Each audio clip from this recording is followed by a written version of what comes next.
Bonjour, ravi de vous retrouver dans Lumière intérieure. Cette semaine, j'ai la joie d'accueillir un acteur et chanteur prolixe et polyglotte. Il a incarné des rôles dans une centaine de films au cinéma. Allez, je vous en cite quelques-uns. Jeanne d'Arc, Nikita, L'Ours, Babel, GoldenEye, il y en a tellement. Christophe Colomb, Nostradamus, Japlou, et il y en a beaucoup d'autres. Au moins plus de 90, Belle et Sébastien, et puis le dernier d'ailleurs, une comédie romantique. On l'a vu aussi à la télévision avec I3P, The Missing, No Limit. Vous l'avez sans doute reconnu, j'ai la joie d'accueillir Tchéky Karyo, qui est de retour parmi nous sur KTO. Bonjour, Bonjour. Tchéky Karyo. Merci d'être là. Merci de m'inviter. Comme je le disais, de retour parmi nous, puisque c'est la 3e fois que vous venez sur KTO. Oui. La première fois, c'était en 2008, pour évoquer notamment une pièce de théâtre d'Éric Emmanuel Schmitt. C'était sur la tectonique des sentiments. Vous étiez revenu ensuite en 2013, où vous avez pas mal parlé de musique avec la sortie de votre 2e album, Credo. Et désormais, vous êtes de retour parmi nous, 10 ans après, pour parler un peu des deux, de théâtre et de musique, puisqu'on va évoquer comment on appelle ça, une lecture-concert. Concert, spectacle, oui. Un concert-spectacle qui est dédié au prêtre musicien Marcel Godard, après une représentation qui a eu lieu fin 2023 à la basilique de Fourvière, à Lyon. Je vous propose de regarder un extrait très émouvant. Et ensuite, on en reparle. Au sein de ces baraquements, nous retrouvions des travailleurs venus de différents horizons, dont l'avenir était ébranlé par la violence de la guerre. Il y avait aussi des femmes russes qui étaient avec leurs enfants. Elles étaient déportées, non pas dans un camp de concentration, mais comme nous, elles travaillaient à l'usine. Et lorsque la nuit se faisait douce,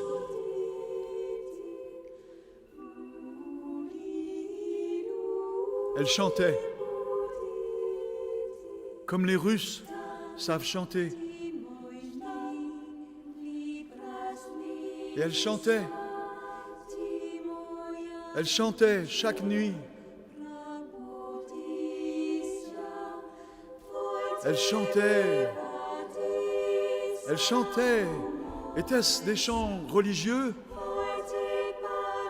Je n'en sais rien, peut-être. Mais cela nous enveloppait d'une sérénité nocturne.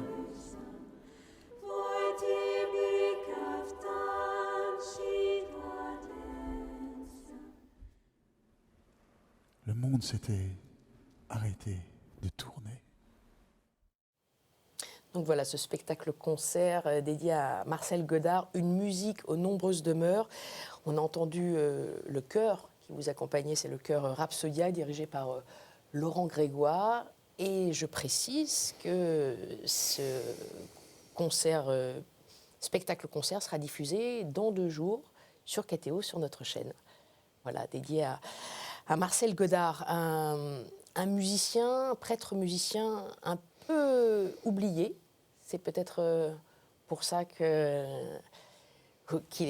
vous avez souhaité le réhabiliter par votre voix, par votre... C'est Jérôme Palmer, Clément Rivière et Laurent Grégoire. Laurent Grégoire qui a été un élève jusqu'à devenir un disciple de Marcel Godard, qui a étudié la musique à travers lui beaucoup, qui a voyagé, qui a appris à connaître cet homme. Et Jérôme Palmer, qui fait partie de cette formation musicale dirigée par Laurent.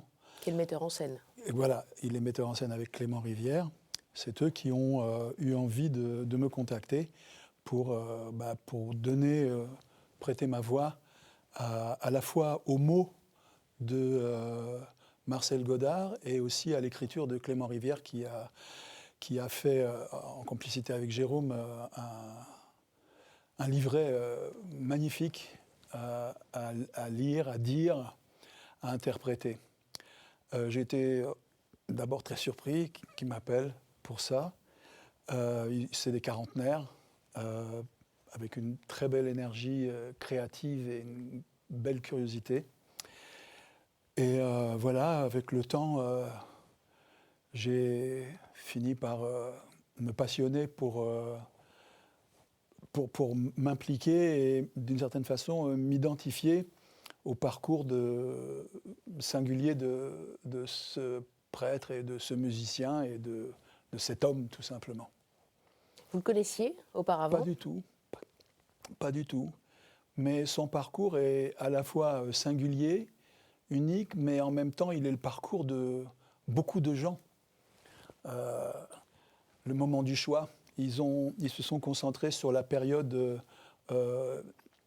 Il est né avant la guerre, il avait 20 ans quand la Deuxième Guerre mondiale au XXe siècle a surgi. Donc passionné de musique avec une vocation pour la prêtrise. Il hésitait entre les deux voies. Voilà, et il a dû partir au STO. Service de travail obligatoire. Voilà, service de travail obligatoire. Et sa passion pour Bach, il n'était pas loin de Leipzig, ce qui les a excités. Il était avec ses deux amis.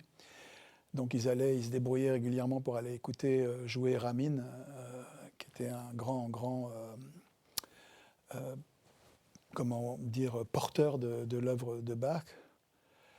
Et c'était intéressant de suivre ce parcours, à la fois son amour pour une soprane et puis en même temps ce qu'un prêtre avec une vocation ne doit pas faire ou vivre dans la religion catholique. Il est pris dans cette contradiction et finalement cette recherche finit par se mêler à sa passion pour la musique. C'est pour ça que à la fois il a été capable d'écrire des musiques sacrées et profanes d'une certaine manière. Donc c'est pour ça qu'il a tenu à ce qu'on parle de sa liturgie comme une musique aux nombreuses demeures, ce que je trouve intéressant pour ouvrir un peu les esprits et essayer d'avoir une vision un peu plus œcuménique des rapports humains, quoi, on va dire. Vous évoquiez effectivement la Deuxième Guerre mondiale qu'il a vécue, et c'est d'ailleurs à la suite, au sortir du conflit, qu'il a été ordonné prêtre en 1946, Marcel Godard.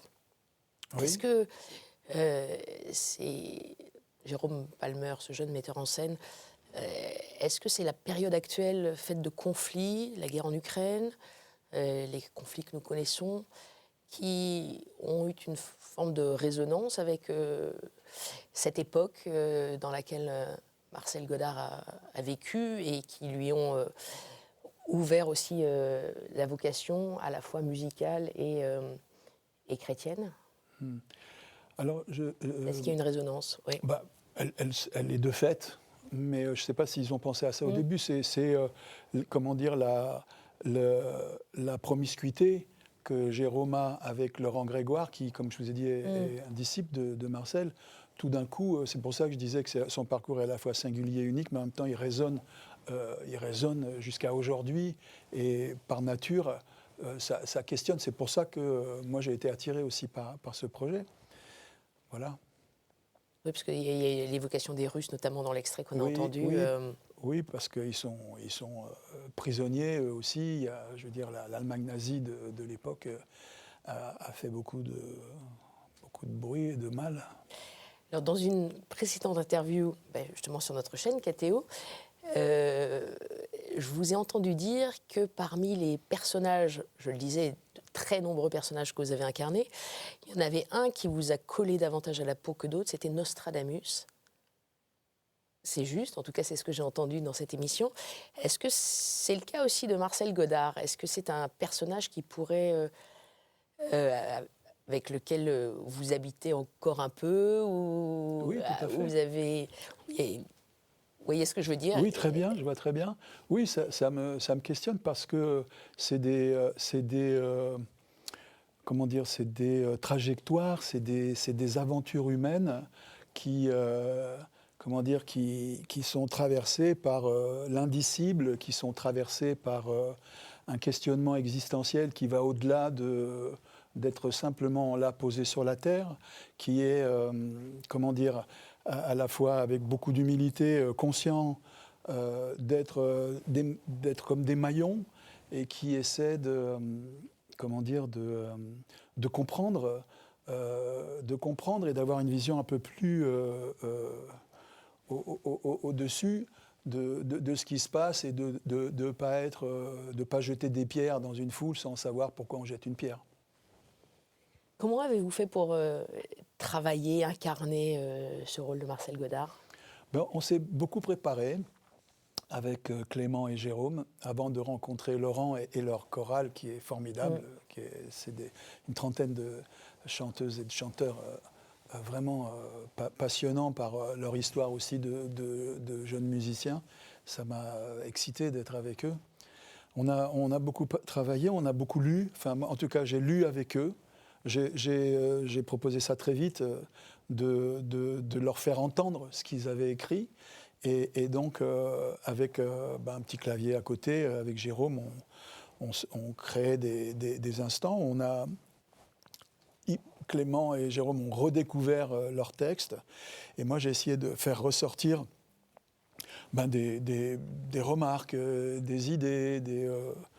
Voilà, donc ce qui nous a permis de pouvoir rentrer dans la chair un peu. Et je dois dire, franchement, l'écriture de Clément et Jérôme est formidable, quoi. Comment dire, c'est génial. En plus, il y a beaucoup de nuances possibles. À la fois, c'est Marcel Godard qui parle, et puis c'est Clément Rivière qui s'identifie à Marcel Godard et qui le fait parler d'une certaine façon et qui le prolonge justement à notre époque aujourd'hui.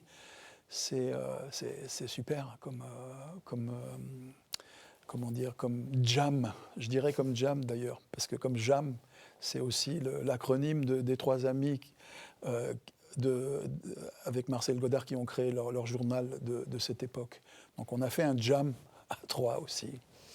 Un jam et j'aime aussi. Et j'aime aussi, oui, tout à fait. J'aime le jam. Oui.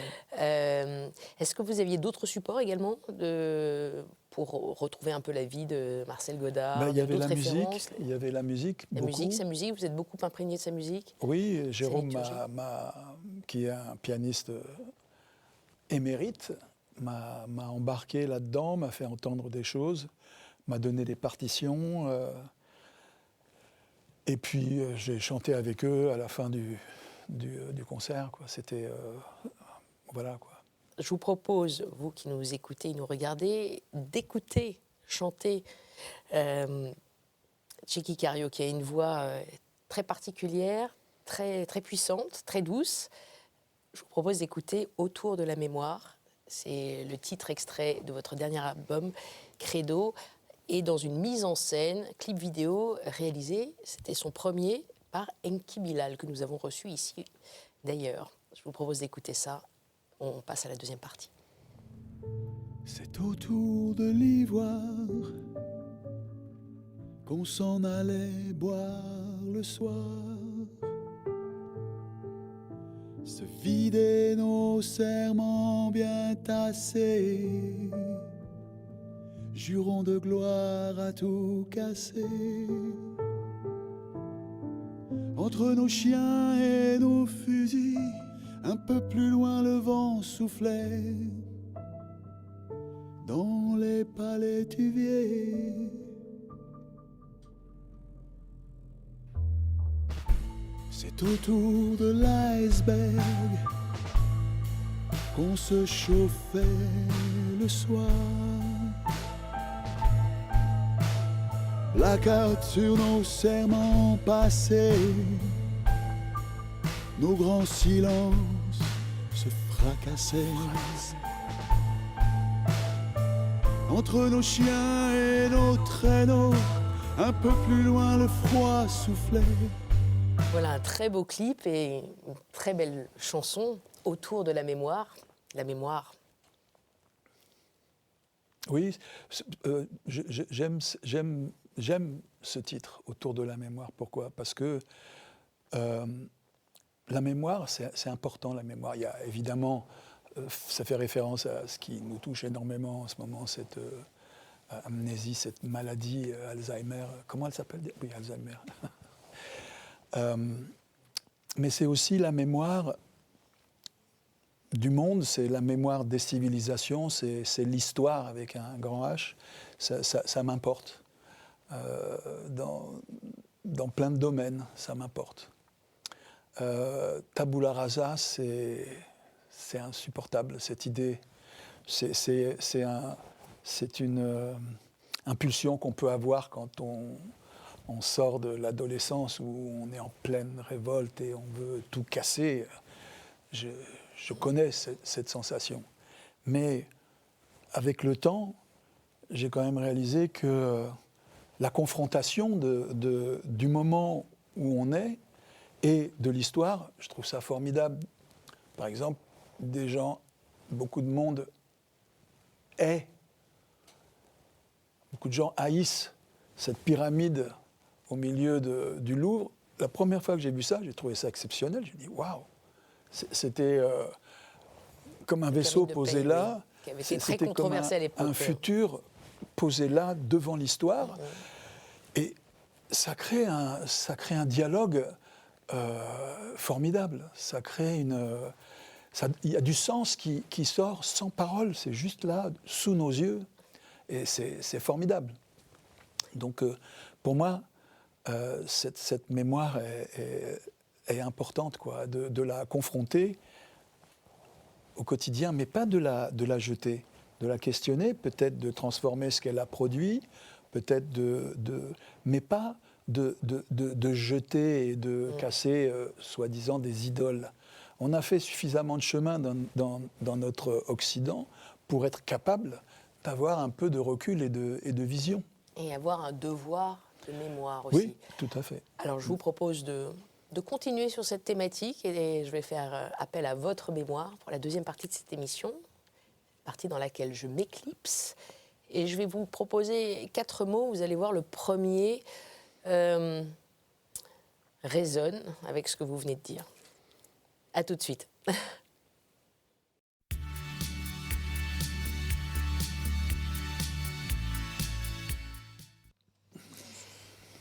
Cheikh Cario, est-ce que vous m'entendez bien ? Oui, Est-ce Marie. que vous êtes bien ? Très bien.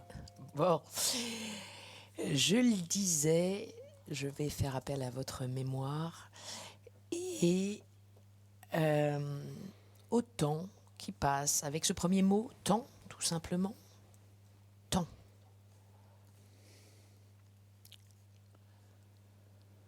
Temps, mémoire, ça vous évoque des choses ?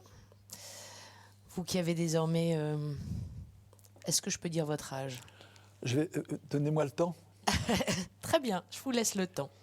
Je prenais le temps. Et le temps aussi, j'essaye d'être spontané, c'est aussi des grands silences. On a passé un certain temps. C'est vrai que vous m'avez vu 3 fois ici, à différents moments de ma vie. Le temps a passé et peut-être qu'aujourd'hui, je suis à la fois le même et en même temps, tiens, différent. Peut-être avec un peu plus de sagesse ou avec une vision un peu moins dans l'instant. Aussi avec peut-être une envie un peu plus de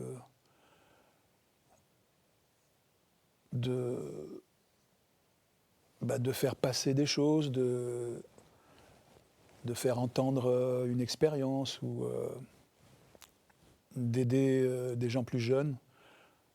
Car je pense qu'on vit au même moment que des gens plus jeunes que nous. Je suis quelqu'un qui n'a pas envie de se fossiliser. Je vis au même moment que quelqu'un qui a 20 ans et j'ai envie de partager des choses et de de me questionner et, comme acteur, éventuellement, de jouer des personnes pas capables de le faire pour tendre un miroir, éventuellement.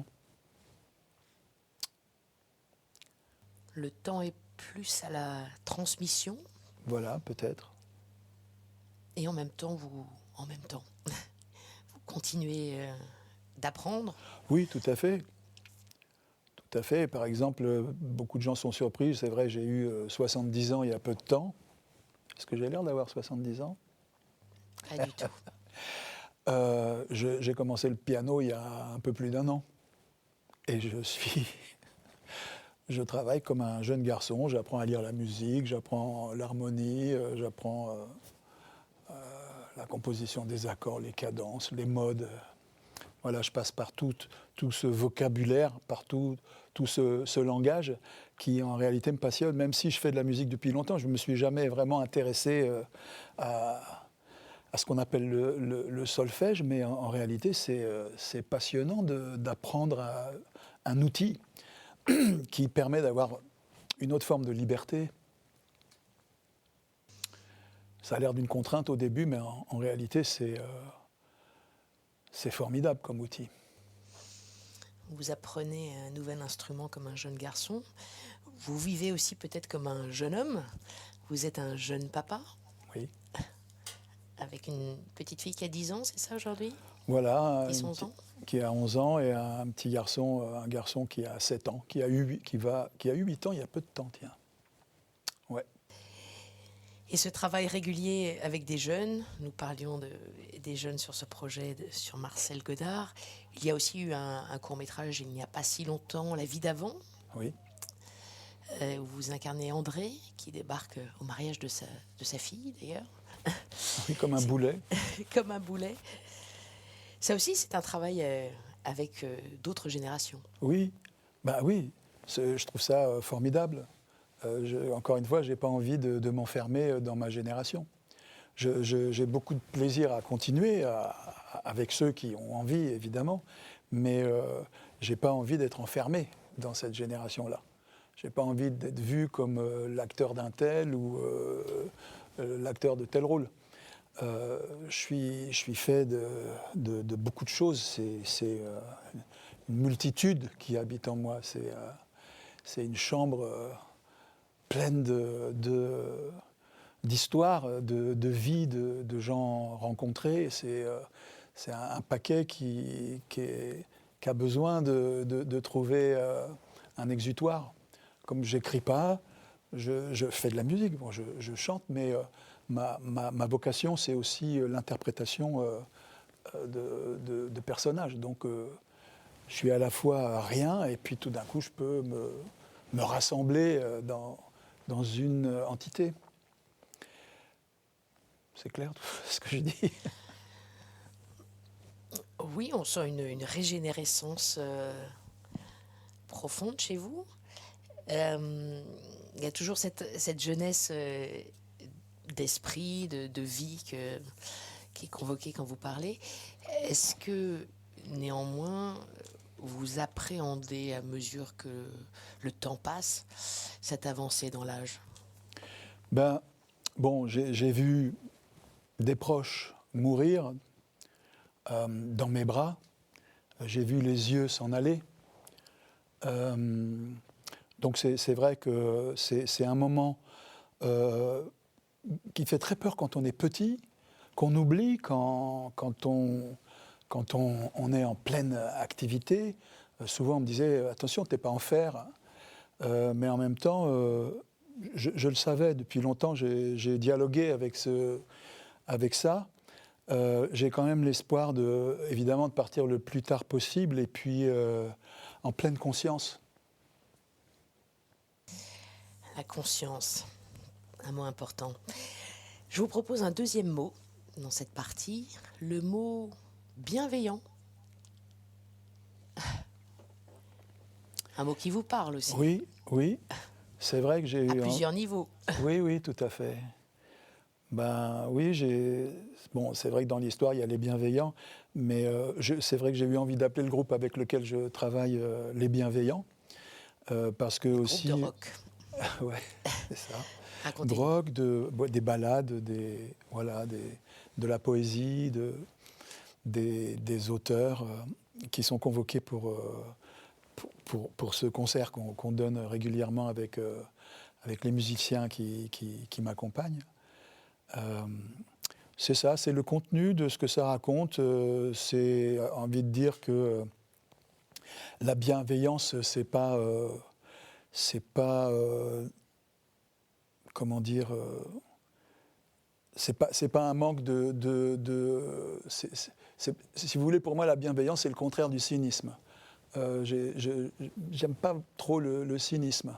Bien sûr qu'il faut avoir un esprit critique, mais critique, ça ne veut pas dire détruire, ça veut dire comprendre, décortiquer. C'est important cet esprit-là. Mais avec de la bienveillance et l'envie de dialoguer. Pour moi, ça fait partie aussi de ce concept, on va dire, de bienveillance.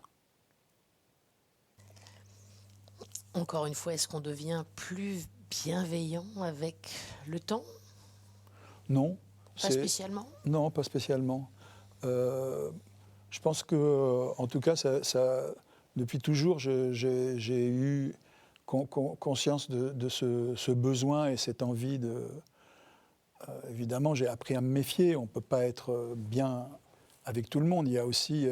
la bêtise, c'est une réalité, ou en tout cas l'ignorance, c'est une réalité qui provoque du mal, qui provoque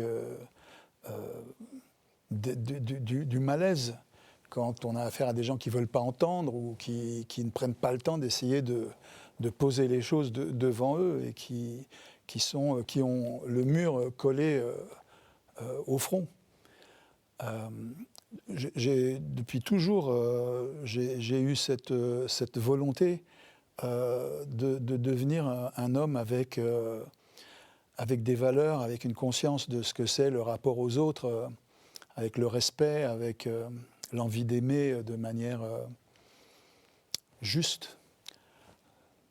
Enfin, c'est peut-être pas le bon mot, juste, mais en tout cas... Et bonne. Oui, voilà. Veillant au bien, bienveillant. Voilà. Pour quelqu'un qui a incarné souvent des personnages très sombres. Oui, c'est vrai. Mais il faut un gentil pour jouer des méchants. Voilà. Il faut côtoyer le mal pour voir où est le bien. Oui, il faut l'entendre, c'est vrai. Il faut l'avoir subi d'une certaine façon aussi, à travers d'autres. Parce que aussi...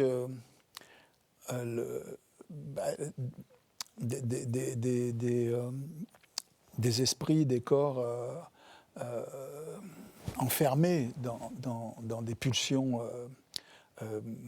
maudites, des pulsions diaboliques, je ne sais pas comment dire autrement, des pulsions agressives. C'est aussi des êtres humains, ils ont aussi été des enfants, et donc il faut aussi tenter de donner une chance à cela et éventuellement peut-être réussir à ouvrir les yeux et essayer d'amener de la sérénité dans ces esprits torturés.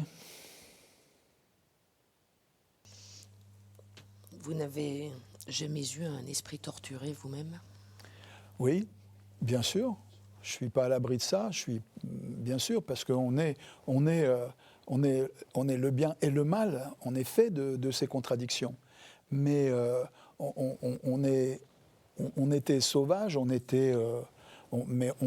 comment dire, la civilisation, la culture, des esprits avec une ouverture sur les réalités de la nature nous ont appris à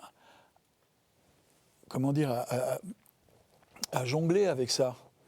Et même aujourd'hui, je me bagarre encore contre ça. Il y a encore des vieux monstres qui sortent de colère, dont je ne connais pas l'origine. Enfin, oui, je la connais, mais je dialogue avec moi-même et je dialogue avec mes enfants aussi par rapport à ça. Vous voyez, j'essaye de ne pas être victime de ça. Donc, il y a plein de pulsions dans tous les êtres, c'est évident. Mais la culture, l'environnement nous apprennent à gérer ça. Et puis, et aussi, ça fait du bien quand même, c'est mieux que d'être perturbé, quoi. Et le yoga aussi? Oui, oui, tout à J'ai fait. entendu que, dans une précédente interview chez nous d'ailleurs, que vous le pratiquiez 3 heures par semaine. C'est vrai. C'est vrai. D'ailleurs, avant de commencer l'interview, je me suis allongé, j'ai fait un peu de sophrologie pour être détendu. Non, c'est vrai, ça m'importe de... Je veux dire, le rapport au corps, j'ai la chance de pouvoir le faire. Voilà, donc je profite de ça. Le rapport au corps, ça m'amène assez naturellement vers le 3e mot que je vous propose, qui est le mot identité. Identité. J'ai lu par ailleurs que kario, ça voulait dire noyau d'une cellule en grec. Oui. Comme on parle de corps, d'identité, De cellules. vous êtes de cellules, on en a parlé, et vous en avez plusieurs et beaucoup d'identités en vous. Vous êtes multicellulaire et multi-identitaire peut-être. Oui. Avec des influences, vous allez peut-être nous narrer ça, des influences juives, vous êtes né à Istanbul, un père turc, une mère grecque. Je vous laisse nous raconter un peu tout ça, Monsieur Kario.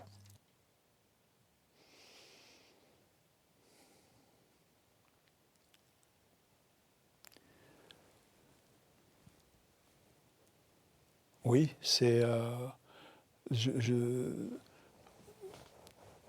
suis d'une famille, comment on peut dire, un melting pot. Ça vient de toutes les directions. C'est traversé par plein d'influences. Et peut-être c'est pour ça que je développe tout le discours que vous venez d'entendre. C'est toutes ces histoires qui me constituent et qui ont traversé ma famille et puis les ancêtres. Et je partage ça avec avec beaucoup de gens qui viennent d'horizons différents. J'évite de rentrer dans le détail parce que je n'ai pas envie d'être jugé à l'aune de ça. J'ai envie d'être jugé ou entendu en tant qu'être humain. Et pas, même s'il y a des racines qui me constituent, avant tout, je suis un être humain et je pense que tous les êtres humains sont les mêmes d'où qu'ils viennent, quels qu'ils soient. Ensuite, leur culture, leurs croyances, leurs rites, c'est autre chose. C'est le climat, c'est la terre sur laquelle ils grandissent. Mais on est tous issus je pense, d'un même berceau, d'une même chose, quoi. Enfin, il y a... Donc, c'est pour ça que je suis très heureux d'être traversé par toutes ces identités et aussi par, comme je disais tout à l'heure, cette espèce de chambre remplie d'histoires, de fantômes, de gens que j'ai connus de partout, quoi, de toutes sortes comment dire, de croyances, on va dire. Je trouve ça super de ne pas être enfermé et de ne pas se laisser envahir par une idée ou une pensée. Les choses bougent, ça change. Je ne supporte pas l'idée qu'on puisse être envahi par la pensée d'une caste ou d'une secte ou d'une... Voilà, on voit bien dans l'histoire les horreurs que ça a suscité et puis ce qui se passe aujourd'hui aussi de ce point de vue-là. Vous ne vous définissez pas par une identité. Non, si je comprends bien. voilà. C'est drôle, j'ai lu une phrase il n'y a pas longtemps qui m'a marqué, puisque je vais la lire, c'est pour ça que j'ai gardé mon téléphone. J'ai envie de le dire, hein, de dire cette phrase que je trouve intéressante. Les écartelés, ceux qui cherchent le dialogue, ceux qui essaient de calmer les plaies, on leur dit « tu es avec nous ou contre, d'un côté ou de l'autre ». Moi, je préfère les ponts aux murs. Ça répond à ce qu'on dit, n'est-ce pas? Complètement. Et ça rejoint ce noyau d'une cellule qui ne fonctionne aussi qu'en lien avec les autres cellules, votre nom, Cario. Je trouvais ça intéressant de découvrir l'origine de votre nom. En revanche, je m'interroge sur votre prénom, Tchéky. Ça vient de tchèque, c'est un nom que vous avez choisi puisque votre nom originel, c'est Barou Jackie. Oui. J'ai choisi ce prénom, c'est lié à la musique en fait. Quand j'étais plus jeune, ma mère m'appelait Jackie. Je suis né à Istanbul, mon père avec son accent à couper au couteau a voulu me déclarer à l'ambassade de France très vite, puisque ma mère était naturalisée française après avoir été grecque, et il a dit Jackie. Et donc là-bas, ils ont écrit Jackie, D-J-A-K-I. Alors qu'au départ, c'était Jackie, du prénom d'un frère de ma mère qui était disparu. Mais moi, j'ai grandi à Paris, je suis né là-bas, mais j'ai grandi à Paris, et j'ai entendu Jackie toute mon enfance. Et Jackie. Bon. Et la première fois que je suis retourné à Istanbul, je devais avoir une dizaine d'années, 11 ans, et tout d'un coup, j'ai entendu mes cousines, ma tante me dire « Jackie, gel buraya, Jackie, otur sana, Jackie, nasılsın, gel, Jackie. » Et Jackie, dans ma tête, j'aimais ce son, ça me plaisait. Et quand j'ai eu 17-18 ans, je me suis dit « il faut que je trouve une façon de le faire résonner dans la langue française ». Et donc, j'ai fini par décider que ça serait Tchéky et que c'était la manière la plus proche de faire résonner ce prénom qui me... La manière dont on prononçait mon prénom dans la bouche de mes cousines et de mes tantes, c'était la meilleure façon de le faire entendre. Et tout d'un coup, j'ai réalisé qu'en fait, un nom, il y a le nom de famille, mais il y a aussi le prénom. Et c'est aussi ce qui nous constitue, c'est comme un mantra. C'est prononcé des milliers de fois, peut-être même des millions de fois, c'est prononcé, c'est entendu, c'est un son qui part. Et donc, pour moi, c'était une manière de précisément faire naître une identité ou prolonger une identité et pas être enfermé dans quelque chose. Inventer votre identité. Prolonger, c'était joliment dit. Je vous propose le 4e et dernier mot de mon petit lexique, c'est le mot qui va résonner aussi, le mot credo. Credo. Oui, credo, c'est un long poème de Zénobianu que j'ai découvert dans un recueil qui s'appelle Infiniment proche. Et ce credo, quand je l'ai lu, m'a été comme une révélation. Ça m'a parlé directement dans le cœur. Et donc, j'ai rencontré Zéno et j'ai fait connaissance avec un poète formidable qui me touche beaucoup. Et donc, on a fait des chansons avec quelques-uns de ses poèmes. Et puis, je dis son credo chaque fois que j'en ai l'occasion à chacun de mes concerts. Et donc, Credo, c'est credo, credo, je crois, credo, je crois. Et je crois. Un mot très important aussi pour la foi chrétienne, puisque c'est le premier mot du texte officiel de la profession de foi chrétienne, comme vous le savez sans doute. Je crois. Et vous croyez en quoi ? Tout ce que je viens de vous dire, c'est ce en quoi je crois.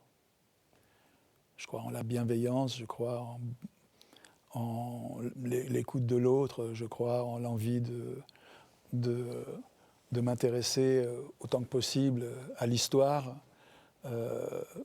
faire entendre la pensée de gens qui nous ont précédés. C'est cette vocation-là que je crois avoir. Est-ce qu'il y a un sens à tout ça, à l'existence ? Le sens, il est dans chaque instant. Il est en tenter autant que possible, de donner une chance au bien-être, de donner une chance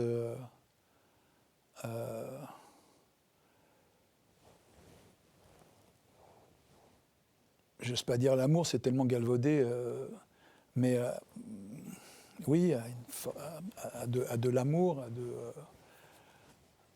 de la sensualité, à du bonheur, au plaisir. Je pense que quel que soit le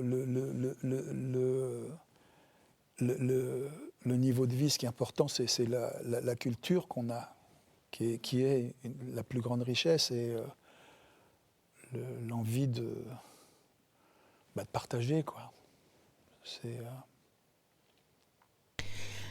L'amour dont vous parlez, parfois galvaudé, parfois il ne l'est pas, l'amour avec un grand A, est-il incarné par Dieu ?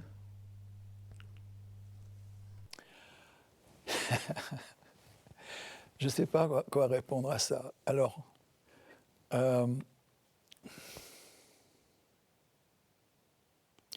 ce que je peux vous dire en ce qui concerne toutes ces formes de croyances qui sont très différentes suivant à qui on a affaire, je pense que moi je suis quelqu'un qui ne peut pas imaginer qu'il n'y a rien. J'entends très bien des gens que j'apprécie pour leurs travaux, leurs écritures, et qui sont complètement athées dans le sens où ils pensent qu'une fois la mort, il n'y a plus rien. Ça, je n'y crois pas. Matériellement, je n'y crois pas. Je pense que la matière, c'est cette matière qui aussi pense. Elle pense, cette matière. Tous ces neurones, tout ça, il y a des choses qui se passent, qui créent la pensée, qui créent la conscience, que vous avez relevé tout à l'heure. Donc j'ai un dialogue intérieur. J'essaye de me dire, il y a quelque chose de plus fort que moi qui se passe. Et c'est ce qui fait que j'essaie d'avoir un peu d'humilité aussi dans beaucoup d'instants. Maintenant, si je rentre dans le détail, j'ai le sentiment que on fait partie on est un petit moment dans ce grand voyage depuis le Big Bang, mais qu'on va le continuer d'une certaine manière. J'avais dit à mon père, papa, si on te met dans le jardin, il m'a dit, mets-moi dans le jardin, si on a le droit, je reviens avec les fleurs. Revenir avec les fleurs. Alors après, on peut se dire, attends, est-ce que les fleurs pensent ? Peut-être pas, je ne sais pas. Elles ressentent des choses puisqu'elles réagissent au soleil. Donc, disons, Dieu, il est dans la nature. Il est, vous voyez, c'est pas un grand barbu avec Vous voyez, enfin, je ne sais pas, j'espère pas vous choquer en disant ça. Je pense que la représentation limite la possibilité je sais pas, de l'intelligence. Tout autour de nous est une représentation de cette création, voilà, de vouloir le nommer. Je trouve que ça limite. Est-ce que je réponds à votre question? J'essaye Ah oui, complètement. J'ai pas envie de. Et je pense que nos cellules, si elles sont projetées et se mélangent ailleurs, j'ai comme l'espoir qu'il y a comme ça. Et d'ailleurs, ça fait partie d'une des notions chrétiennes, je crois, le rassemblement des consciences, là, ou des esprits, je ne sais pas comment ça s'appelle. Une espèce de communion, on appelle ça un agrégat, ou je ne sais pas trop comment ça s'appelle, mais j'ai le sentiment que notre pensée, notre conscience, ce mystère de la pensée peut se prolonger d'une certaine façon. Je ne sais pas, j'ai envie de croire à ça. Alors maintenant, c'est peut-être complètement absurde. Vous évoquez peut-être la communion des saints? Oui, exactement. C'est peut-être une manière de le dire. Il y a peut-être d'autres façons de le dire dans d'autres rituels ou d'autres croyances. C'est pour ça que le dialogue, l'œcuménisme, pour moi, est important, parce que j'ai le sentiment que ça se passe ailleurs que dans les formes des représentations. Je fais un effort pour vous répondre. Merci beaucoup de cet effort, Tchéky Karyo, et de ce partage. Je reviens vers vous pour la conclusion. D'accord. À tout de suite.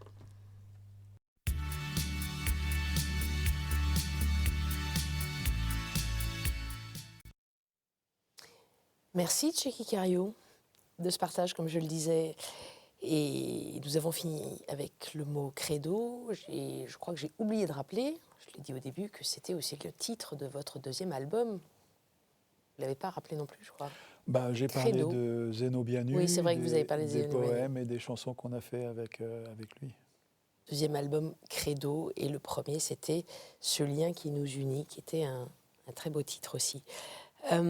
Comment est-ce que vous avez vécu cette nouvelle expérience sur KTO? Parce que ce n'était pas tout à fait similaire les autres fois. Oui, très bien, parce que, encore une fois, pour moi, c'est un moment où on peut se faire le point.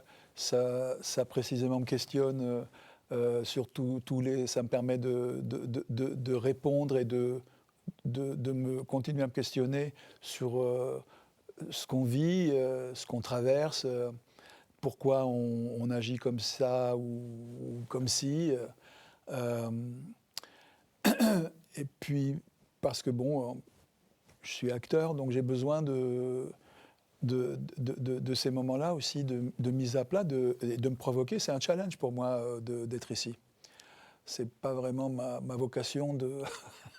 C'est un challenge? Oui, enfin, dans le sens où, oui, c'est vrai, ça l'est, parce que c'est pas... je fais pas ça... Enfin, vous voyez ce que je veux dire, je suis plus un interprète. Là, je suis obligé de me mettre en face de vous, en face de moi, d'une certaine façon, puisque vous me renvoyez à moi-même de cette façon-là. Ouais. Non, je trouve ça plutôt cool, quoi. Plutôt cool, et j'ai le sentiment que pour ceux qui prendront le temps de regarder, ça va réveiller des choses, ça va les amuser, ça va les surprendre et les questionner. Voilà. Je trouve ça plutôt bien, quoi. Troisième fois que vous venez chez nous, avec un laps de temps plus étendu, 11 ans. Ouais. Est-ce que vous avez le sentiment d'avoir changé? Oui et non. Oui et non, parce que... Le noyau reste le même. Oui, tout à fait. Et c'est vrai que le rapport au temps, souvent on dit, mais ça passe à une allure de folie. Et c'est vrai, ça passe vite tout d'un coup. Je me dis, mais bon sang, je me sens comme si j'avais 20 ans encore. Grâce à qui, je ne sais pas, grâce à Dieu, dirait mon père. Beaucoup de gens disent grâce à Dieu. Ça fait du bien des fois, ça rassure. Et en même temps, une seconde dure une éternité et 10 ans durent une seconde, quoi. Vous voyez, c'est complètement... Le temps s'accélère en vieillissant. Oui, c'est la sensation qu'on a. Pourtant, il passe aussi vite. En même temps, le temps n'existe pas en réalité.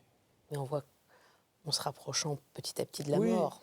oui, mais est-ce que c'est une fin, la mort? On peut dire aussi peut-être que c'est un passage. C'est peut-être aussi, ce que j'essayais de dire tout à l'heure, c'est aussi dire que c'est un passage, mais un passage où, comment, tu es poussière, tu reviendras poussière, tu fais partie de ça, tu vas te remélanger à ça, tu vas créer autre chose, tu vas participer, tu vas continuer le voyage d'une certaine manière autrement. Donc c'est aussi une manière de le voir et de peut-être de ne pas l'aborder avec peur et angoisse. Alors voilà, c'est une façon de se positionner que je trouve... Est-ce que vous êtes plus serein aujourd'hui qu'il y a 10 ans? J'ai au fond de moi une nature sereine, en réalité.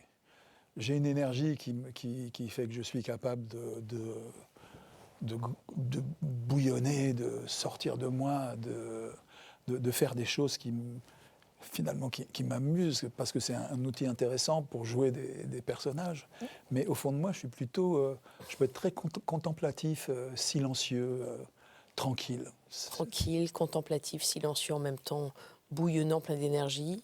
Ça représente aussi bien Marcel Godard, que vous incarnez, avec votre voix, peut-être bientôt chantée, que nos téléspectateurs sur KTO vont pouvoir voir le 27 mai sur leurs écrans, dans cette lecture-concert, spectacle-concert intitulé « Marcel Godard, une musique aux nombreuses demeures » de ce prêtre musicien injustement oublié.